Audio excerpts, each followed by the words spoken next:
आता शेतकरी बिझनेसमॅन होणार. शासनाची योजना 2 कोटींचे कर्ज आणि 3% व्याज परतावा. शेतकऱ्यांसाठी एक मोठी आणि आनंदाची बातमी समोर आली आहे.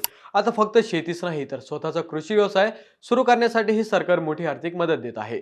तब्बल 2 कोटी रुपयांपर्यंत कर्ज आणि त्यावर 7 वर्षांसाठी 3% व्याज परतावा देण्याची योजना सरकारने सुरू केली आहे.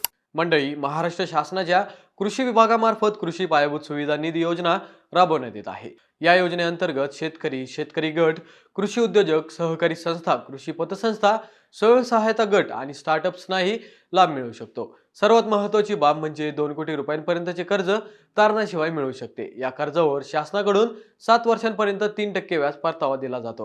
ही योजना शेतीमालाची साठवणूक, प्रक्रिया, पॅकिंग, कोल्ड स्टोरेज, गोदामे, वाहतूक आणि इतर कृषी पायाभूत सुविधा उभारण्यासाठी उपयुक्त ठरणार आहे. त्यामुळे शेतकरी स्वतःचा व्यवसाय उभा करून उत्पन्न वाढवू शकतात. या योजनेसाठी अर्ज करण्यासाठी तालुका कृषी अधिकारी कार्यालय, आत्मा प्रकल्प, कृषी विभाग किंवा राष्ट्रीयकृत बँकेत संपर्क करता येईल. तसेच शासनाच्या अधिकृत पोर्टलवरूनही अर्जाची प्रक्रिया पूर्ण करता येते. मंडळी, ही माहिती प्रत्येक शेतकऱ्यांपर्यंत पोहोचली पाहिजे. त्यामुळे व्हिडिओ शेअर करा, लाईक करा.